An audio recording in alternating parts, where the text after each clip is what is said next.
Welcome now back to our interactive segment on Good Morning Delta Thursdays edition. Now today in the studios this morning we have two organizations here in the studios. Now they are for the children. Of course, you know, children are the future of tomorrow, so we have to put all measures in place to make sure they are up and kept for the future. Of course, we have here this morning from the Rural Development and Reformation Foundation. She is the president and founder of RUDEF. She is Okuruleju Alero. Yes, I got that correct. Good morning and welcome to Interactive. Good morning. Thank you. We also have partnering with the RUDEF Love Hands Ministry. We have here the president of Love Hands Ministry, Apotheri Ogenemase. Good morning and welcome to Interactive. Good morning.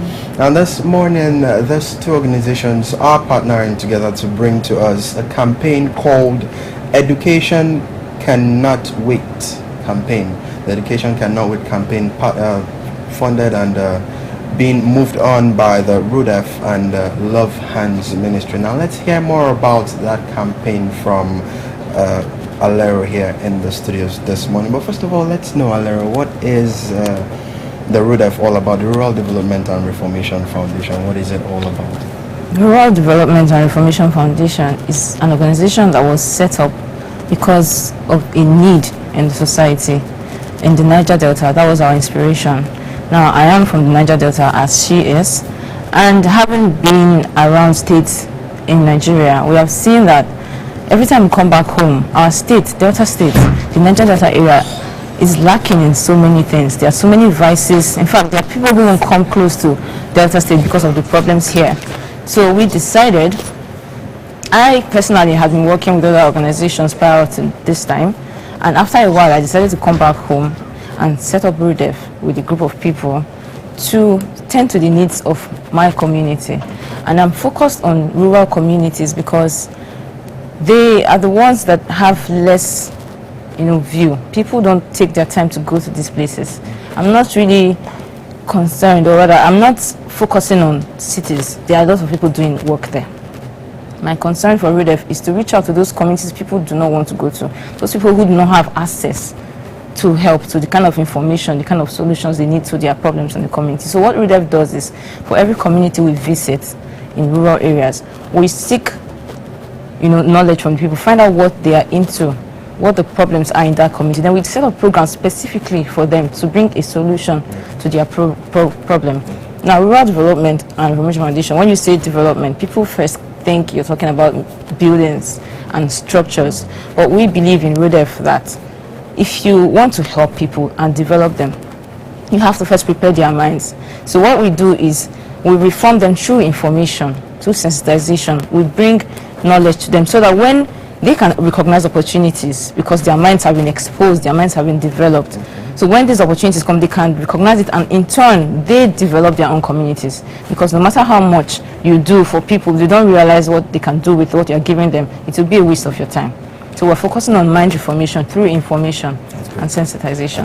That's great. That's a mind-blowing vision. Okay, let's hear a little bit about Love Hands Ministry. Over to you now, Apotheri. Thank you. Love Hands Ministries is actually, the inspiration came as a result of the fact that here in the Niger Delta, we have children that are from dysfunctional homes. There are a whole lot of psychological problems, single parents trying to, so these children, they don't have all it takes as to finance, as to, because of situations that are happening around. Many of them, they've given hope on themselves, saying that they don't know how they could actually come out of this kind of situation. So Love Hands Ministry have a vision to raise a purposeful generation by adding value to their life, considering the psychological aspects, spiritual aspects, intellectual aspects, ensuring that there's a balance, both spiritually, psychologically. Because why? The word of God is just so powerful. Africa was in darkness actually before churches started coming. If you see Lagos is very developed, because why? That was where the seats of where the gospel actually landed. So we're trying to not just teach these children, teach them how they could use the knowledge of the scripture to enhance their life and break forth. All right, that's also a very lovely vision there. Now let's go up to the business of the day. Now, why this campaign? Why the Education Cannot weight campaign? Why has it come up at this time? Now, education is very important. It's an eye-opener. Education goes beyond being in a classroom or getting a certificate.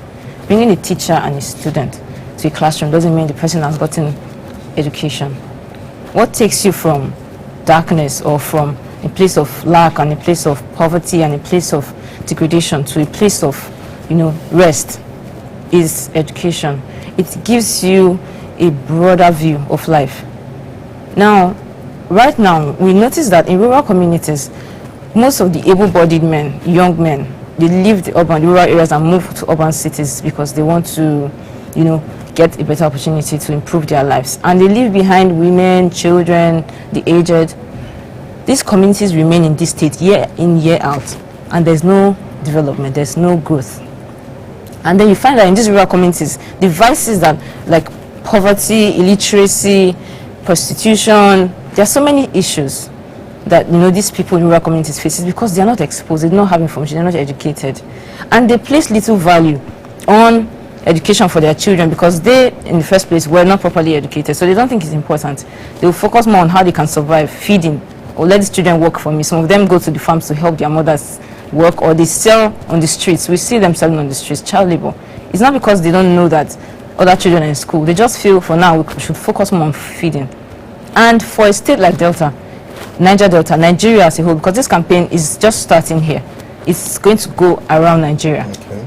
Now we see that the world today, education is being drummed into everybody's ears because it's what will liberate people from the state of mind they are in. Many things that happen, the problems we face is because of lack of knowledge. So we decided to come up with this campaign. Now, during the World Humanitarian Summit that was just concluded, a mandate was brought up. There was a fund that was specifically, organized for education because of the need to educate people. Now, we decided that if we want to really help in developing our communities, we should first try to educate the people. By going to rural communities, teaching the children in rural communities about the importance of their education, giving them the right materials to help them get, quality education. Also letting their parents, the community members, the stakeholders know their own role in educating children. For this reason, we decided to focus and have this campaign to sensitize people, to create awareness. We cannot continue to downplay the importance of education in community development. Of course we can't. I don't know if Apodari has anything to add to that. Let's have an overview perhaps of the Education Cannot Wait campaign. Okay, thank you. Like we know, training a child is not one person's responsibility. Today, we have militancy in the Niger Delta. These are people that were neglected. They weren't given proper education. They didn't have right access to what they actually needed. They actually grew up and now they become nuisance to society. So what we're trying to say is that if you say it doesn't concern me, this child you're living today can become an armed robber tomorrow and it disturbs your peace. So Education Cannot Wait campaign is a way of actually building these children up as to capacity building to become better leaders in the future. And also, let's have a kind of a peaceful community, peaceful coexistence. If you have all you need, I have all I need, we're forging ahead. You won't think of robbing someone else, and I don't mind this devil's workshop. Okay. So far from this discussion now, we can cite who this campaign is directly launched for, and of course it's majorly the kids. But just for the purpose of hearing it from the horse's mouth straight, let's know who are the direct and indirect beneficiaries of this campaign. Now, I'll start with the indirect beneficiaries. Okay. For every child that is educated, for every child that is developed, the community at large benefits. And when the community benefits, the state benefits. And when the state benefits, the country benefits. So at the end of the day, the indirect beneficiaries is Nigeria as a country, the world at large. Because the problems that affect Nigeria is heard about all over the world. So we're starting from the very basic, from children in primary schools that are receiving basic education, to their parents in those communities, to the local governments, to the states. So it's something that concerns everybody. No one particular area is restricted. Now, for the education campaign, we're not just talking to these people.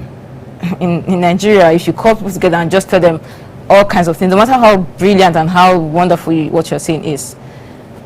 It's just a part of it. Now, we've seen these kids, a lot of them go to school barefoot.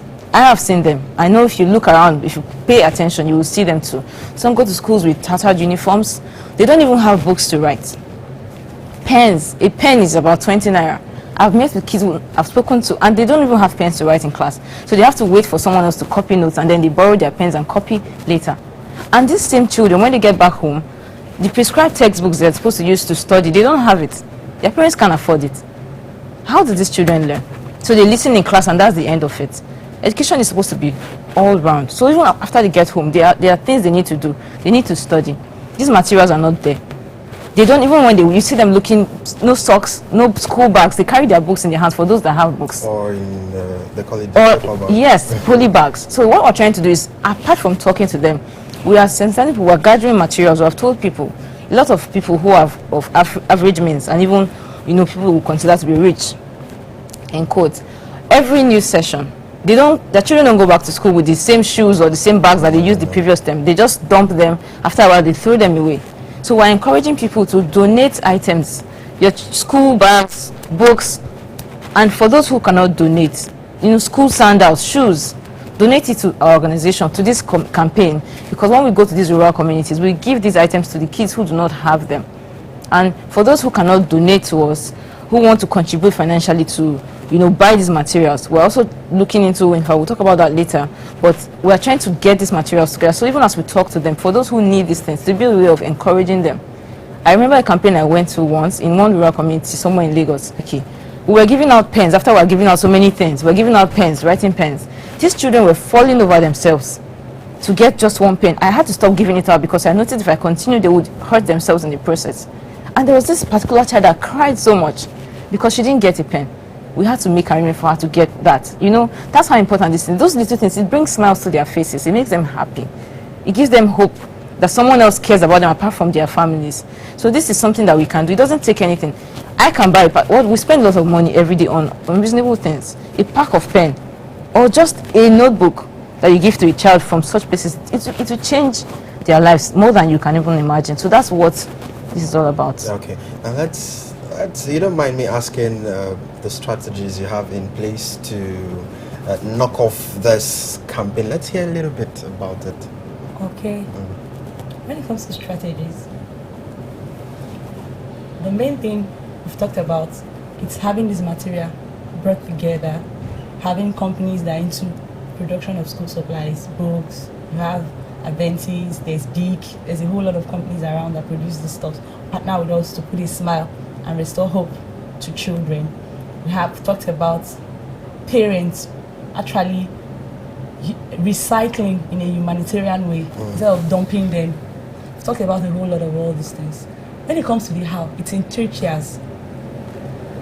If we're getting a partnership with the state government on this project, it will go a longer way in terms of scope.